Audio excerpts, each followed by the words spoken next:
Aron weekend is het Frieske Rijnwetterrecord brutsen. Er voel meer dan 100 mm wetter in één nacht. Waarman Dirk Strijker van Sumar meet al meer dan 40 jaar de Rijndrippen en temperatuur. Maar dit?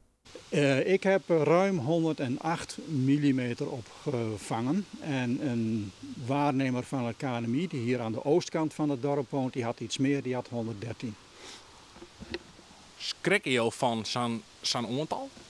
Jazeker, want ik meet nou sinds 1981 de regenhoeveelheden en ook de temperatuur in Sumar.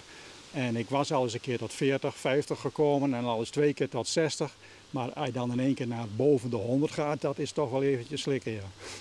Die 108 mm is op de 113 mm van Strijkers medemeter nij, dan ik haast het Frieske record alle tijden. Zoent de metingen uiteenzetten binnen. En on al dat Rijnwetter wat uit de lucht kwam, wie wordt Frans? Ik had wel een regenjas aan natuurlijk. En het viel me gewoon op dat die regen die was niet koud. Het voelde gewoon lauw aan. En omdat me dat opviel, zei ik dat 's morgens ook gelijk tegen mijn vrouw. Ik zei dat was heel apart. Het was net of het warm water regende.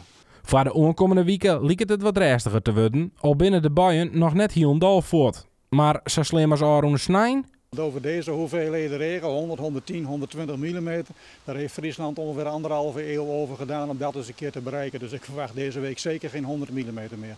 En voor de toekomst is 100 mm misschien wel weer eens mogelijk. Alleen nog binnen er wel factoren die het altijd meespelen blijven. De atmosfeer die warmt op en warmere lucht die kan meer vocht bevatten. En als er meer lucht of meer vocht in kan zitten, dan kan het er ook uitvallen. Dus zwaardere buien zullen zeer zeker vaker gaan voorkomen.